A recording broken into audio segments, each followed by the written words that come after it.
Assalamualaikum warahmatullahi wabarakatuh. Salam sejahtera, salam sehat untuk kita semua, khususnya teman-teman masyarakat DKI Jakarta. Perkenalkan, saya Sugeng Anto dari komunitas Bos Indonesia, penggiat Germas Sejahtera dan penggiat kesadaran politik masyarakat Indonesia, Garuda Politik Indonesia, websitenya garudapolitik.com. Oke, Bapak Ibu sekalian, ini menarik, ya kan? Kita akan ada edukasi tentang program support menuju Pileg 2024 di DPRD Provinsi DKI Jakarta, kolaborasi win-win solution, menang untung, kalah untung. Ini menarik, menang untung, kalah untung. Bapak sekalian, di dalam Pileg itu ada resiko, ya kan? Kita bisa menang, bisa kalah. Nah, jadi kita harus, tentu kita punya mental siap menang, siap kalah. Kalau kita cuma siap menang aja itu yang keliru saya kira. Kita harus, apapun yang terjadi namanya di dalam demokrasi, di dalam pertandingan, pertarungan, tentu ada kalah dan menang. Mental kita dari siapa. Misalnya filosofi orang Jepang, kalau mau perang, dalam perang dia selalu berani mati. Berani mati bukan berarti terus kita siap untuk pasrah mati, bukan itu.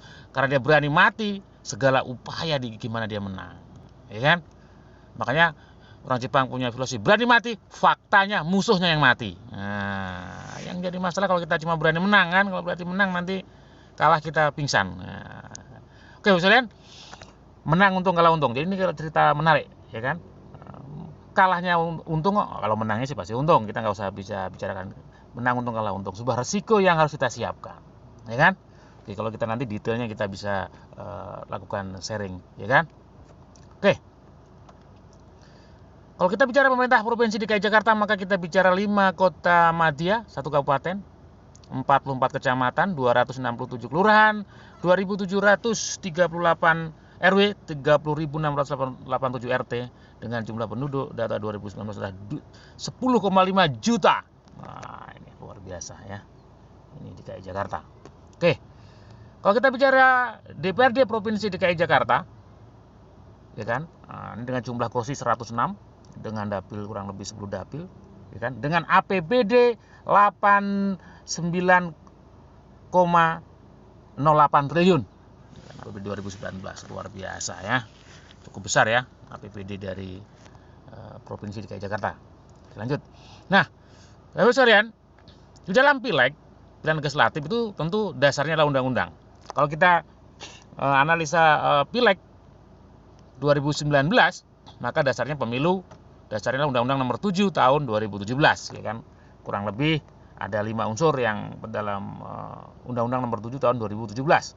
Sistem pemilu proporsional terbuka, ambang batas pencalonan presiden threshold 20-25%, parlemen threshold 4%, metode konversi suara lesanlik murni, ya kan? Alokasi per dapil 3-10. Nah, inilah kurang lebih dasar hukum Pileg 2019, ya kan? Sekali lagi. Nah, ini kenapa kita harus politik ini menarik, Bapak sekalian? Ini adalah tokoh nasional Turki, ya kan? Namanya Mehmet Erbakan. Dia seorang insinyur, akademisi.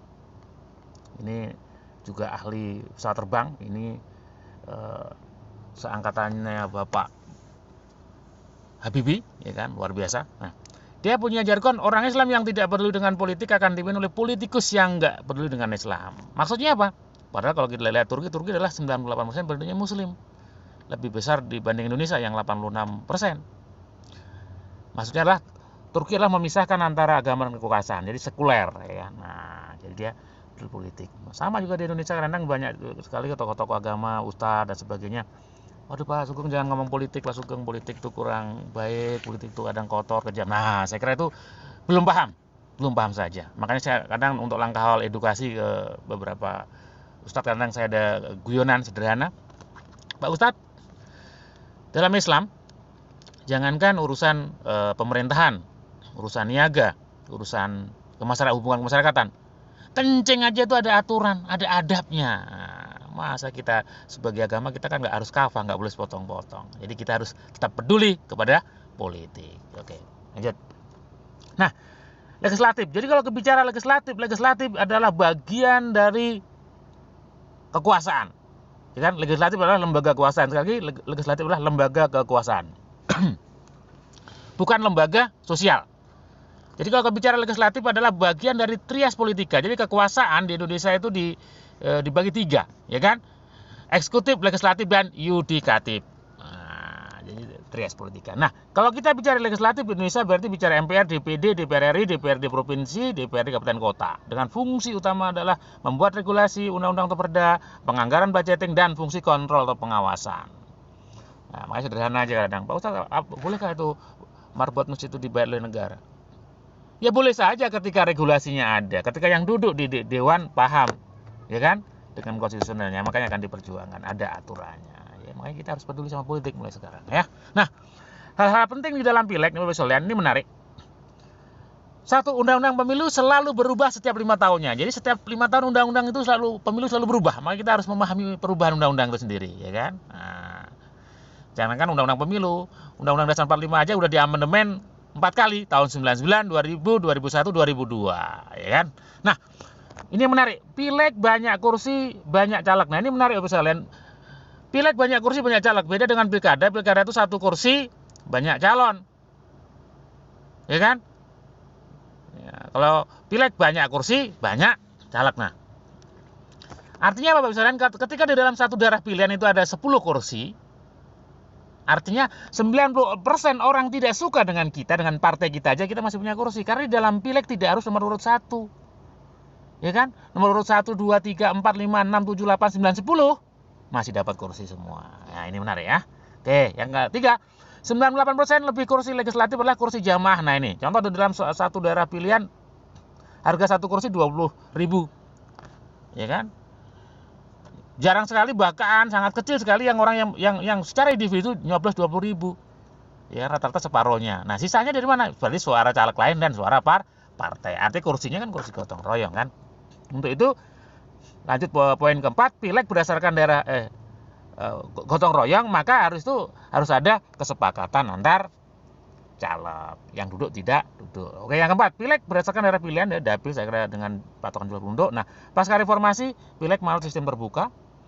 Kemudian dalam pileg satu orang suara, jadi one man one vote, jadi suara presiden sama suara rakyat, tukang ojek sama, suara petani sama suara bosnya sama juga. Jadi inilah one man one vote. Nah, pasca reformasi banyak muncul caleg ini karena dinamika politik saya cukup menarik sekalian. Jadi inilah hal-hal yang penting di dalam pileg. Nah, kalau kita bicara DPRD Provinsi DKI Jakarta, ya kan ada 10 partai yang punya perwakilannya, ya kan.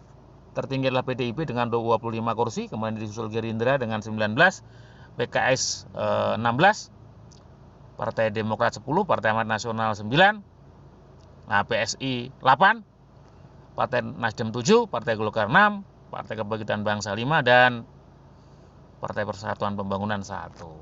Sangat dinamis ya kalau kita bicara DKI Jakarta. Nah, catatan penting dalam pileg Provinsi DKI Jakarta 2019 adalah jumlah kursi legislatif 106 kursi ya. Ini kalau DPRD di Jakarta ini paling berbeda ya, karena dia cuma DPRD provinsi aja, dia DPRD kabupaten kotanya nggak ada ya.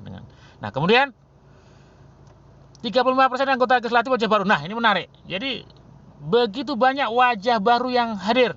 Jadi tidak semua orang petahana mampu mempertahankan kursinya. Jadi rata-rata ada beberapa wilayah kadang 70% itu wajah baru. Artinya memang dinamis banget di dalam pasca reformasi ini untuk lokal bicara legislatif, ya kan? Nah, kemudian harga satu kursi kurang lebih 50.000 suara. Jadi pengertian harga kursi adalah DPT dengan dikalikan dengan jumlah kehadiran misal 70,2%, ya kan? Maka dibagi jumlah kursi. Maka harga satu kursi di DKI Jakarta adalah plus minus 50.000 suara. Nah, perolehan suara individu tertinggi duduk di kursi legislatif adalah 36.000.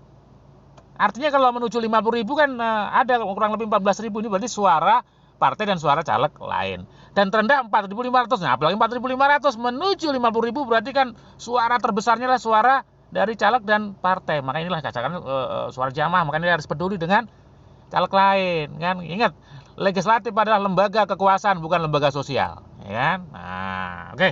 Poin 5. P3 satu kursi, ya kan? Dari 10 kursi 2014. Wow. Wah, ini luar biasa turunnya, dinamika banget.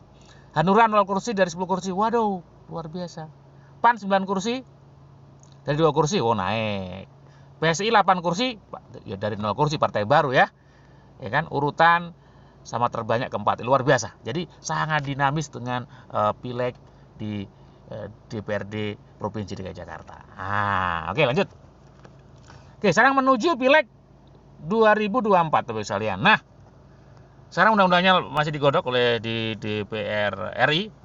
Yang jelas nanti sebagai informasi, salah satu draftnya adalah nanti Pileg sama Pilpres akan dipisah, ya kan? Karena pengalaman di 2019 kan agak kurang maksimal, kurang fokus, ya kan?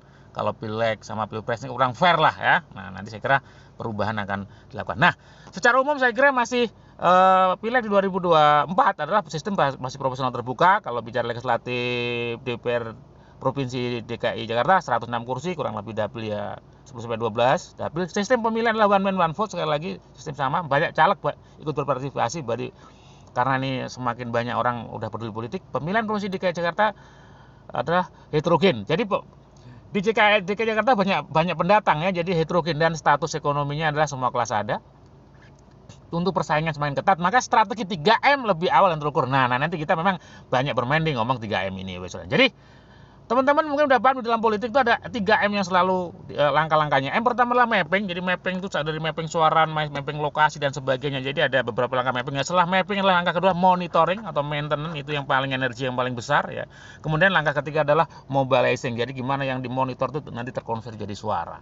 Jadi langkah-langkah yang paling penting. Nah, nanti kita bicara kerjasama win-win solution, kita bicara 3M ini, ya. Oke. Bapak sekalian, kalau kita bicara target Pileg adalah suara bukan masa, ya. Kalau masa kita kumpulin orang di stadion, ada penyanyi dangdut ngomong suruh pilih A, ngomong pilih A, tapi faktanya belum tentu. Karena kita adalah suara, maka siapa pemilih kita, apa kebutuhan kita harus kita pahami. Nah, hukum yang kita pakai tetap adalah hukum alam, namanya hukum memberi menerima. Jadi jangan berharap menerima kalau belum pernah memberi. Jangan berharap dipilih kalau kita juga belum memberikan kontribusi kepada konstituen kita, ya kan? Oke.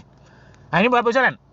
Sebelum dipilih, jadi kita ada 4 tahapan. Jadi dipilih itu tidak bisa semena-mena atau tiba-tiba atau ujuk-ujuk dipilih, tidak. Ada tahapan dulu, dikenal, diterima, disenangi, dipilih. Kalau kita banyak spanduk, banyak jargon di mana-mana, mungkin dikenal.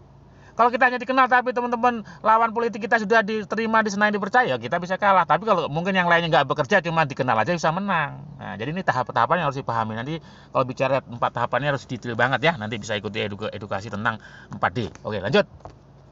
Nah, karakter pemilih sekalian. Jadi memilih itu ternyata ini 35% dari unsur 7% karena potensi, karena saudara, karena golongan, karena organisasi, karena sara, itu cuma 35%. Nah, 65% orang memilih karena faktor balas budi. Nah, balas budi itu ada 2, berarti jangka pendek dan jangka panjang. Jangka pendek disebut dengan serangan fajar, yang bagi-bagi duit di pagi-pagi hari, kan, ya, atau 1-2 hari sebelumnya. Nah, tapi ini gambling, belum tentu duit keluar, belum tentu menang, dan ya kan. Nah, jangka panjang yang terencana dan terukur. Nah, kita nanti bicara kerjasama win-win solution lagi, bicara jangka panjang.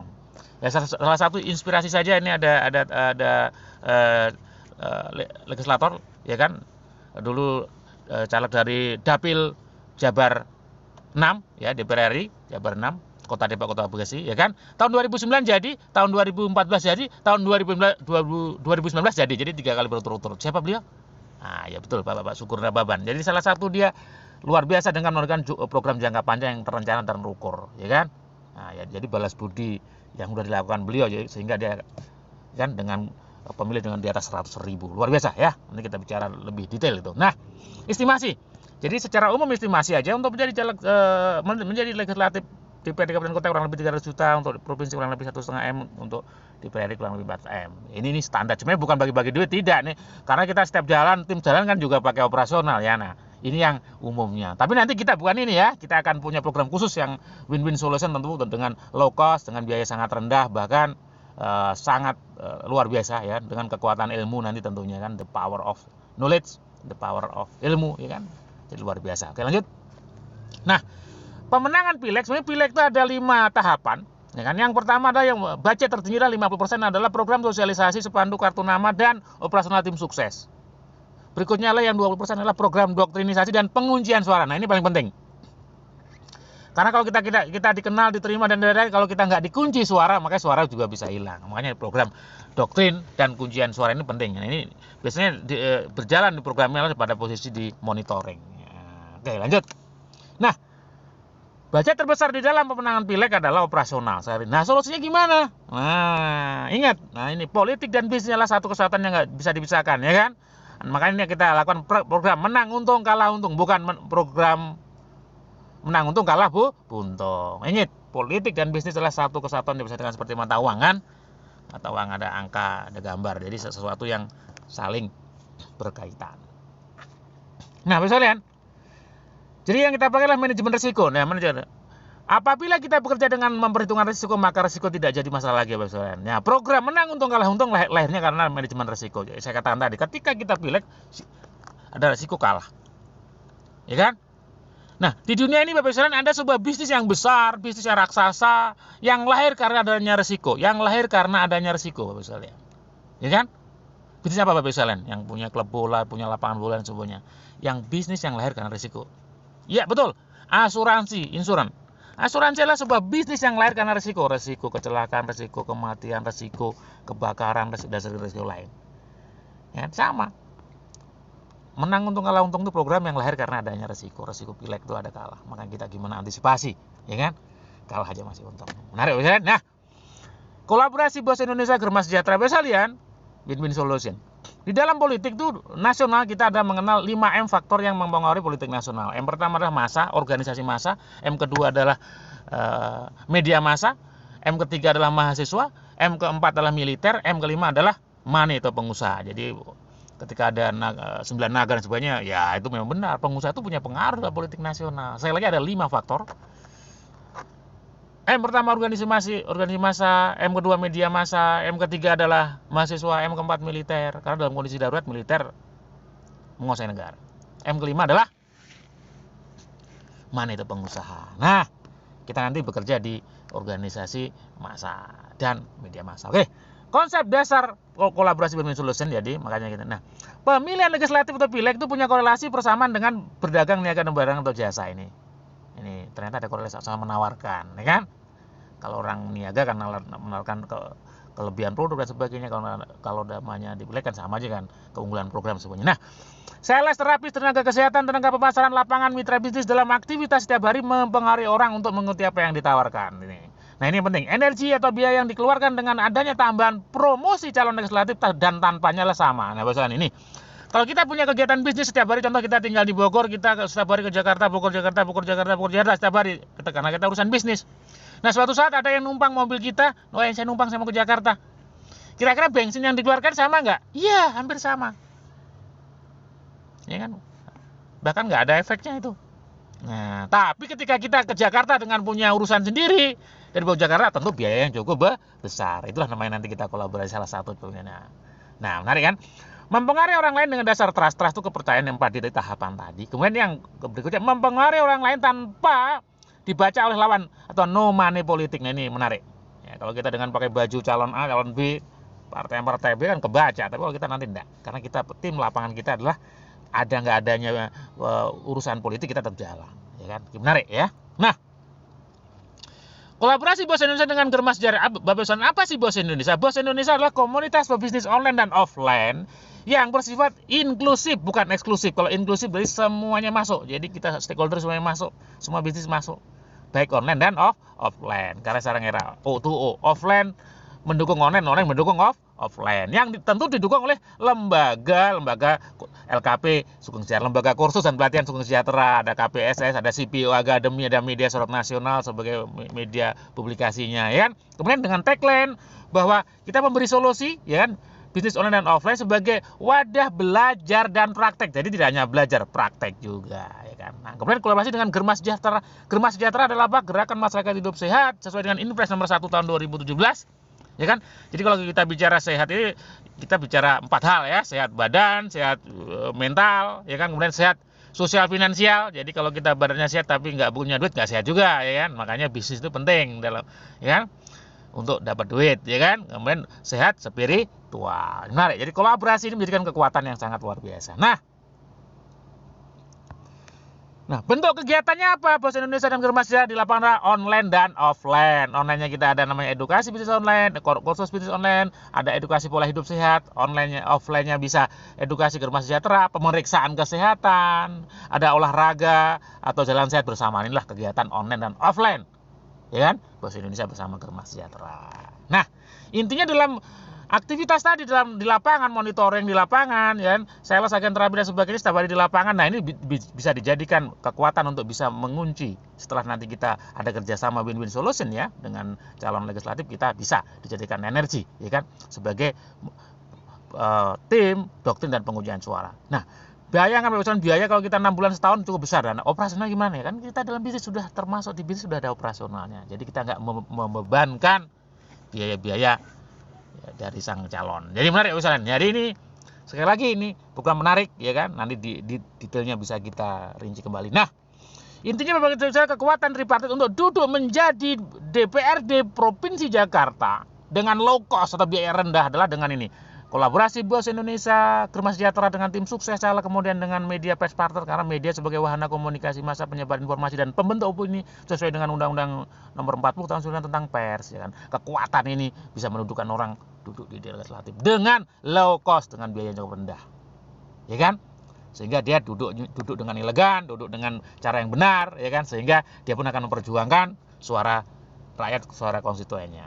Jadi Bapak sekalian, Bos Indonesia, Germas Sejahtera, garudapolitik.com, ya kan, sukses by design. Sekali lagi kita turut serta di dalam edukasi politik dan mendukung teman-teman untuk duduk di dewan dengan cara yang benar, cara elegan, ya kan, dengan cara yang konstitusional, ya kan, tentu dengan biaya yang low cost biayanya. Oke, Bos sekalian, sampai jumpa di edukasi berikutnya.